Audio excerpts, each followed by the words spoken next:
best life. Please welcome Rosalind Kahn. Good morning. This is Rosalind Kahn from Chow Entertainment, living your best life. Today, we are talking with Judy Ann Chinchetto as she takes comedy to a whole new level after the pandemic. She's a stand-up comic actress. She started out in New York City and worked her way up the ladder, moving to LA in the beginning of the millennium, developing and becoming a paid regular at the Comedy Store on her very first edition with Mitzi Shore at the Comedy Store, where other comics developed with such names as Roseanne Barr, Robin Williams, and just to name a few. She's also a regular at the Improv on Melrose, and she's been headlining for over 20 years. Also playing at Vegas, MGM Grand, Tropicana, and many other comedy clubs and colleges across the country. You've seen her on Lifetime Television, Comedy Central, and NBC's The Last Comic Standing. She has 2 new movies coming out in the fall, Callahan and Natasha Hall, that just previewed this past winter in Beverly Hills. She can be seen this Saturday night, June 25th, at the Comedy Cuisine at the Sumac Restaurant in Hollywood, and on June 26th at 8 p.m., she will be appearing at the famous Laugh Factory on Sunset Boulevard at 8 p.m. Let's give a warm welcome to the wise-ass, very funny lady from New York and LA. Let's just say she gets around, Judy Ann Chinchetto. Good evening, ladies and gentlemen. Introducing Judy Chinchetto, comic artist. Let's give her a hand. The guy before was even Italian. Nice guy though, Joe. Okay, Judy Ann Chinchetto. Listen, I have to get something off my chest. My husband, who I was in lockdown with for a year and a half, just told me his fantasy. I'm like, why now? He wants to be with 2 women. 2 women. Yeah, I'm not one of them. I know, and I can't stand his face. I want to punch his face. We gotta fight this. This is your face. This is your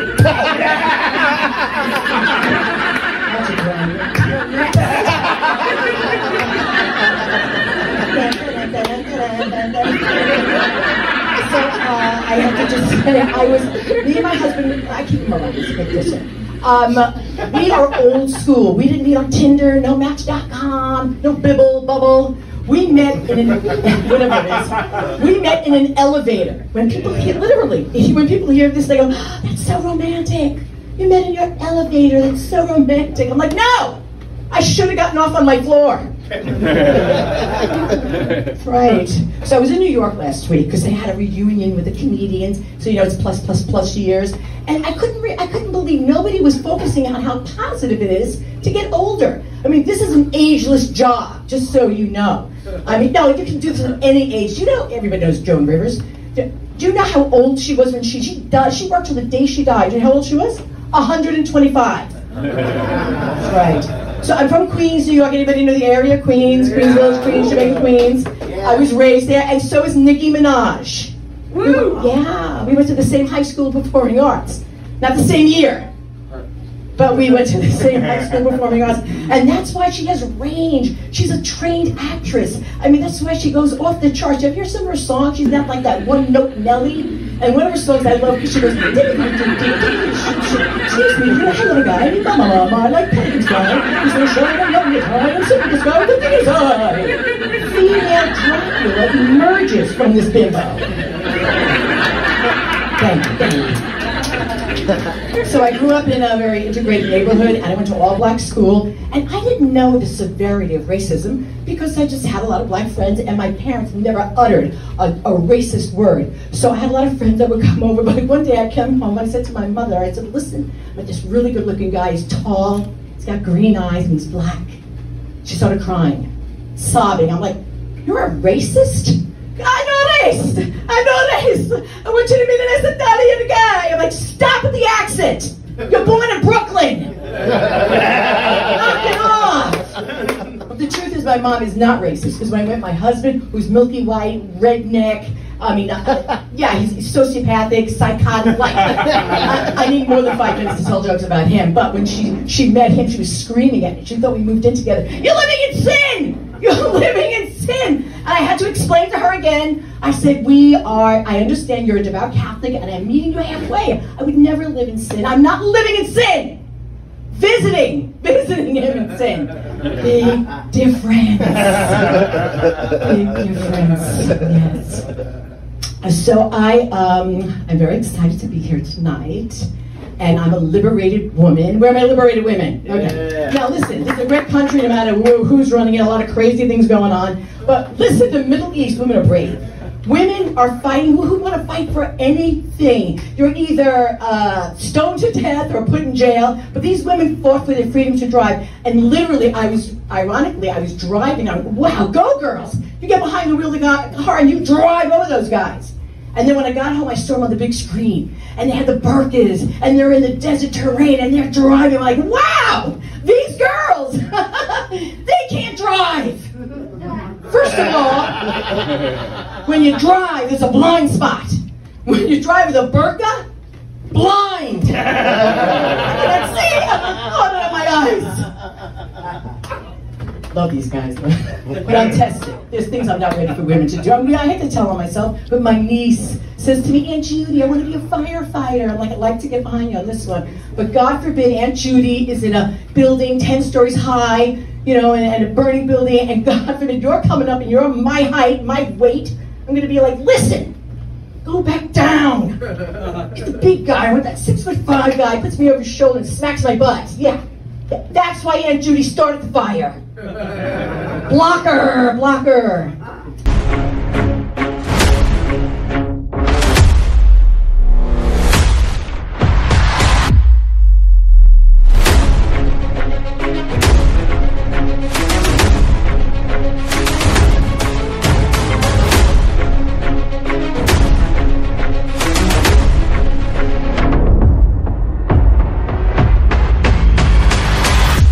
How you doing tonight? I'm doing great. Yeah, we're doing the world of stand-up comedy, and today we're at the Sumac Mediterranean restaurant, and we're having comedians tonight on the show, and our headliner is Maz Jobrani. Wow, that sounds fascinating. Now, you've been in the world of comedy for a while here. When did you actually get started in this world of comedy? Well, I say 25 plus. So it goes back a while though. I knew I wanted to be in stand-up or some form of comedy when I watched Carol Burnett, Joan Rivers, got to include everyone, and Toady Fields. You know, when I was really young and I watched Toady Fields, I went, I want to do that. Yes. And I guess being a little bit of a kid that would always kibitz and was a smart ass and would, you know, I liked making people laugh. Then you learned as you got older, if that was something you were going to do professionally, it's a whole different world. I just found out his fantasy. I'm like, why now? Why are you telling me now? He wants to be with 2 women. 2 women. Yeah, I'm not one of them. This is his face. When she talked about running after this ex-boyfriend's front door, I'm like, that's like the water half full. I mean, you didn't kill him. You know what I mean? It's his front door. He's alive. Good.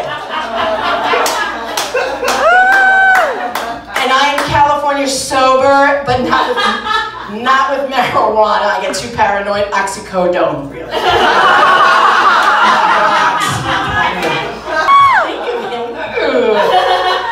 No, he's a good kisser. He's a good kisser, so I keep him around.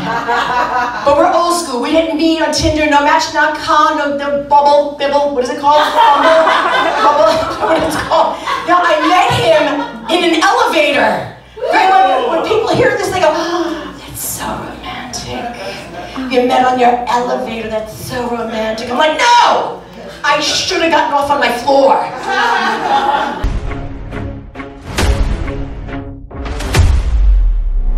You had to craft your jokes. It was, you know, you had to, you know, find ways to really, not just, what's the word, throw it out there. So sometimes you'll riff on stage, you'll do things improvisationally. God, there's a lot of things going on at one time. It's you know, improvisation. You got to know what the sounds. The sounds is the moment it's calling you. That's just what you do. But the improvisation, what I'm saying is sometimes you get up there and you can do the improv and riff, but to really craft a joke and have something that's designed to really just work one time after the other, that is really a challenge, you know, because you're not just relying on your ability to make somebody laugh, maybe be a buffoon, or come up with something really quick in your head, but to have a joke that's well crafted and use that joke over and over and over, and it gets laughs every time. And if it doesn't, you don't use it anymore, but it's something that I've been doing now for over 25 years. But it's such a positive thing, because it's ageless. It's ageless. You know, Joan Rivers worked until the day she died. Do you know how old she was when she died? 125. So I'm from Queens. Anybody know the area? Queens, New York, Queens Village, Jamaica, Queens. Me and Nicki Minaj grew up in the same neighborhood. We went to the same high school of performing arts. Not the same year. Not the same year. Not the same year. But she's amazing. That's why she has range. You know, her rapping can go off the charts. She's a trained actress. She can do Shakespeare. You hear one of her songs when it goes off the charts? When she's like really like stylized, when she's saying that one song. Excuse me, you're a hell of a guy. I mean, mama, like pelicans fly. There's no shine on your tie. And I'm sitting with this guy with the thing in his eye. Thank you. Female Dracula emerged. Biz Avjets USA magazine is a new publication to the business aviation industry. And business aviation is a growing and thriving industry. We plan to bring you all the latest trends and news. We also plan to bring you new information about new airframes, systems, and interiors to market. Feel free to visit bizavjetsusa.com. My grandmother had Alzheimer's, and I remember we were all in the hospital room, and for like 10 seconds she recognized who we were, and then it was gone. So it's like a thief. It's taking away memories and who you are as a person. Over 5.5 million Americans have Alzheimer's. That number may double by 2050. For more information, visit rightfocus.org. Senior Care Authority is a one-stop solution for helping you locate senior living options. We understand the care, the costs, and the safety records of hundreds of communities, from assisted living and memory care to independent living and even skilled nursing. We help families cut through the complexity to make courageous, informed decisions under difficult circumstances.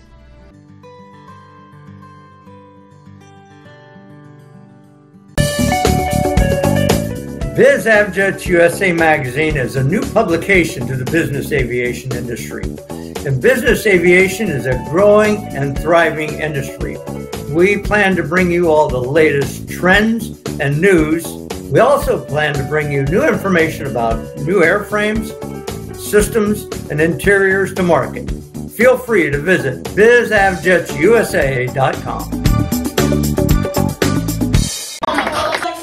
Parents never uttered a racist word ever. So I come home one day from school like, hey Ma, I told my mother, but this really good looking guy, he's tall, green eyes, and he's black. She started crying, sobbing. I went, oh, you're racist? No, I'm not racist, no. No, I want you to meet a nice Italiano. First of all, stop with the accent. You're born in Brooklyn. It's really annoying. The good news is she's not racist. My mother's not, no. When she met my husband, she was crying, sobbing, and screaming. And he's a milky white, redneck, sociopathic, psychotic light. That's not enough time to tell jokes about his ass wipe. My mother was crying because she thought we moved in together. And she's screaming at me, you're living in sin! If you don't move out, I'll disown you, you're living in sin! I had to calm her down, I had to explain. I said, I'm meeting you halfway, you're a devout Catholic. I said, I respect our tradition, somewhat. But I'm meeting you halfway when you never lived in sin. I'm not living in sin! Visiting this ass wife in sin. No. So I am a liberated woman, like most of the women I see here are too, right? They're getting a lap dance later. Yeah, look at those thighs. And I'm getting a spanking. I'm like, like that when I'm talking about spanking, just gets really excited. Can I touch the... No, I don't mind. Because we're liberated, we can do this. Do you know, in other countries, no matter who's running this country, it's amazing. I mean, look what's going on in the Middle East. Women have to fight for their freedom to drive. I mean, who wants to stick up for themselves in the Middle East about anything? You get put in jail, stoned to death. Who would want to fight for anything they did? And when I heard about it, ironically, I was driving. I went, go girls, get behind the wheel of the car, you drive over those men. And then when I got home, I saw it on my 65-inch screen, plastic TV, in the desert terrain. They had on their burqas, they're driving. I'm like, oh my God, this is amazing! These girls, they can't drive! First of all, when you drive, there's a blind spot. When you drive with a burqa, blind!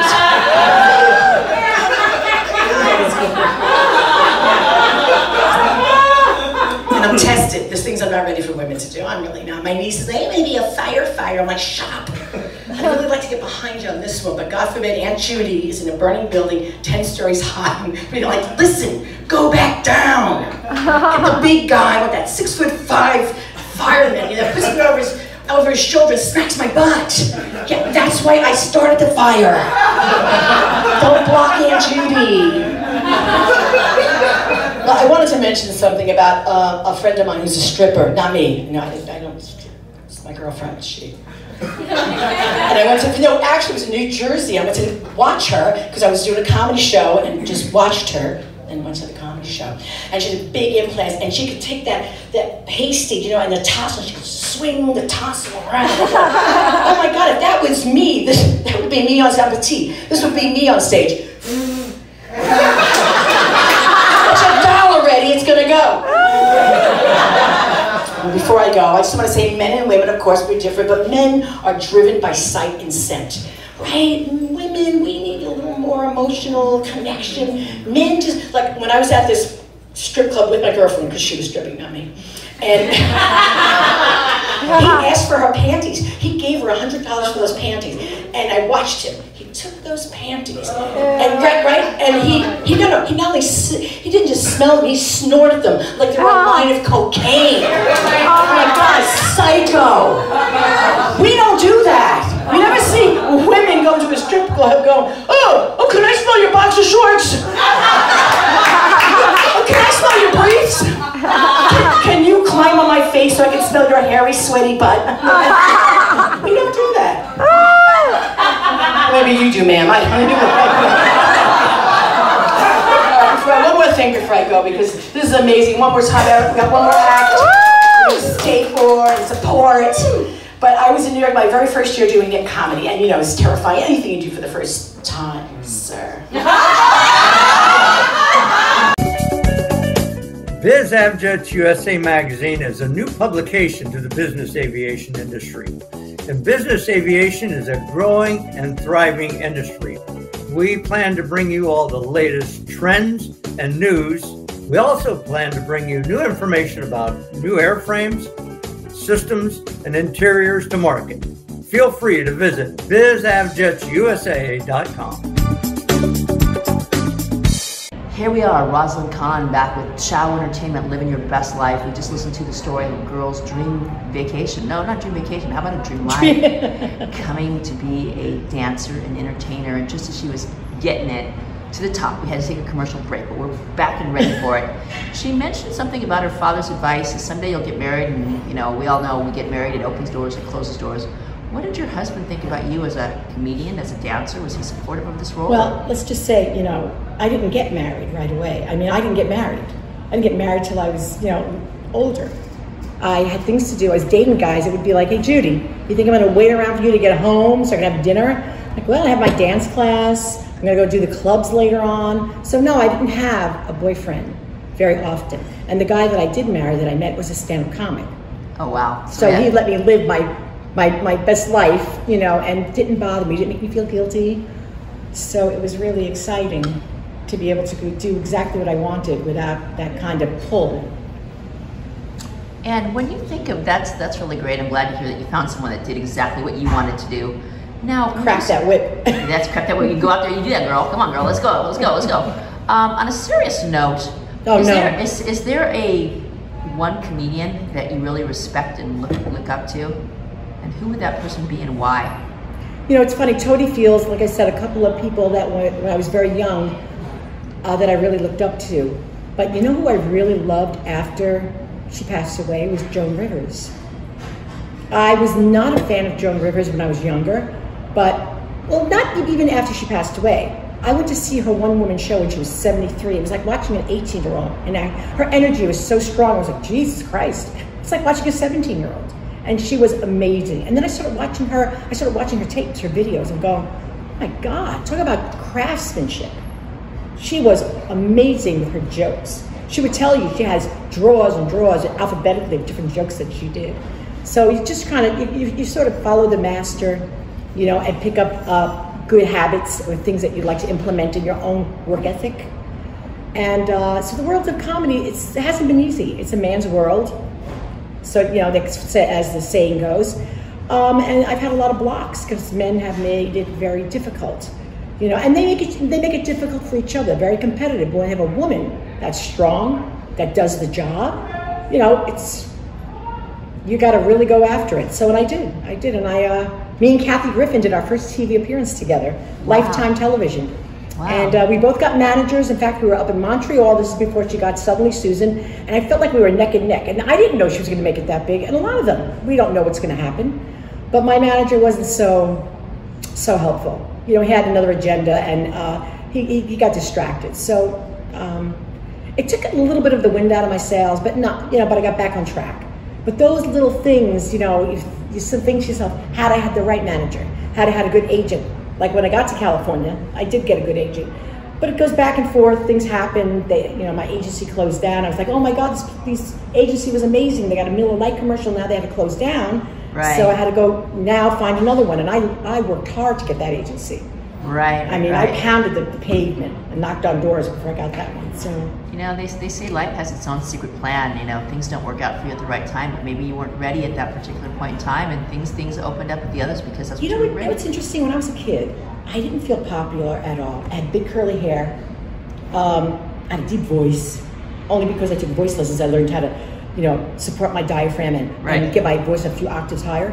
But I felt like an outcast. And then Jimmy Greeley got attracted to me, was attracted to me. And the whole school was paying attention to me. I was invited to parties, nobody talked to me until Jimmy Greeley liked me. Wow. And that's kind of like this business. Nobody pays attention until somebody sees you're at work and goes, oh, so-and-so's in that movie? So, you know, look at who's interested in her. Then everybody loves you. It's the same thing in life. It's not just entertainment. You know, it's the same thing in life, that you'll be pulled into something or someone will find you attractive in some areas of your life, and then everybody wants you. Right. So it's par for the course. It's life. So now, so I'm living my best life. Living your best life. Now, is there a school that one goes to learn the world of comedy, or is it just the hard knocks of life? Well, stand-up now, because stand-up became so popular, stand-up now, they have classes that they never had before. But I didn't go for class. I just studied it. I'd watch people on stage. I'd watch videos, and that really helped me to, you know, study it even more myself. But I never took a class with stand-up. You know, it's interesting you were talking about the classes, because there was a student of mine, and I guess there's some Russian people in theater and the arts that they follow, Stravinsky or something like that. Mm-hmm. And he was taking my class, and I said, but even people who tell jokes and stand-up comics need to have a structure. There's an opening, a body, a closing, and there's a way that you gotta hit that punch, and so on and so forth. If you were to give someone some really helpful tips on a couple things they could do to get more laughter, just their everyday lives. I have no tips whatsoever. No tips. No tips. The only tip is, you know, like anything else, if you're interested in a certain project or a certain topic, you research it. So if anybody's interested in stand-up, you research it, and you research how to tell jokes. You know, what is your forte? Are you better at, you know, telling jokes? Do you have a little more of a physical comedy involved? Do you have facial, like, looks? You know, there are certain looks and the way someone pauses. Pausing is very important. And whoever gets into stand-up, these are the things that you'll study, you know, to really strengthen your act and to go further, if that's what your goal is. Fantastic. Well, you've given us so much information. Really? So Oh my God, I'm so excited. And tonight, just to give a shout out with the Sumac Mediterranean Restaurant, and tonight Mazda Grani's headlining, and it's going to be Billy Devlin, Jan Karam, Michael Pashana, myself, Judy Ann Chinchetto. Right. And thank you so much for coming down and being a part of our show tonight as well. Well, fantastic. And can you tell us how someone could follow you? If they wanted to follow Judy and know where she's going to be next, what would we tell them to go? Right now, you can see me at the Comedy Chateau. I'm doing shows there on Friday nights at the 10 p.m. shows. We'll be there May 20th at the 10 p.m. show. And I think it's on their website, Comedy Chateau website, and you'll see my name there and the shows that we'll be doing, the Comedy-esque and Comedy Stand-Up Blast. On Judy Chinchetto Nissen, N-I-S-S-E-N, Facebook, or Judy Ann Chinchetto. I have two Facebooks. Okay, well, it's been a pleasure and honor. My name is Rosalind Kahn with Living Your Best Live at KXLA Chow Entertainment in Las Vegas. We're at 26.8 on Roku and all sorts of other great things. And you can find us there, Rosalind Kahn, Chow Entertainment, every Tuesday, 11 a.m. Thank you so much. Gratitude beyond words. Namaste. Anybody try something on these cigarettes or accomplish it? Really hard. Yeah. That's why I've been smoking pot. And they're saying that children are having mental illness now because they had to stay in lockdown. Listen, growing up with my parents, I'm mentally ill. Lockdown. Please. Do you know what it's like being in a lockdown with somebody you hate? I was with somebody I hated the whole time. My husband. I hate this guy. I really can't stand him. Every time I see his face, I'm I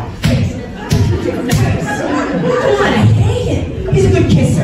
Roz, I just want to thank you for having me on your show, Living Your Best Life. And we talked about crafting those jokes, and it was great that we got to see them on each and every different show that you aired. So thank you for that. I appreciate it. It was so much fun. Well, it was truly an honor having us on your show. Where can they find you next? Oh, okay. I'm going to be at the Sumac where you first interviewed me on July 8th. And then I'm at the Chateau, Comedy Chateau on the 22nd and the 23rd. And then at the Improv July 26th. Don't miss me.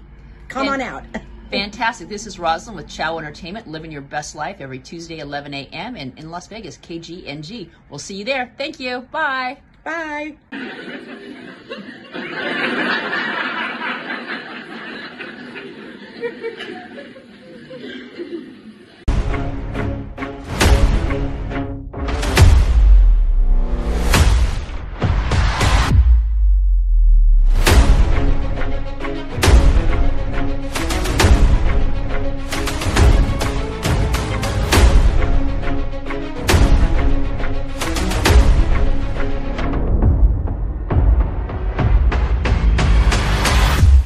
Nurse Access Staffing is seeking experienced RN and LVNs.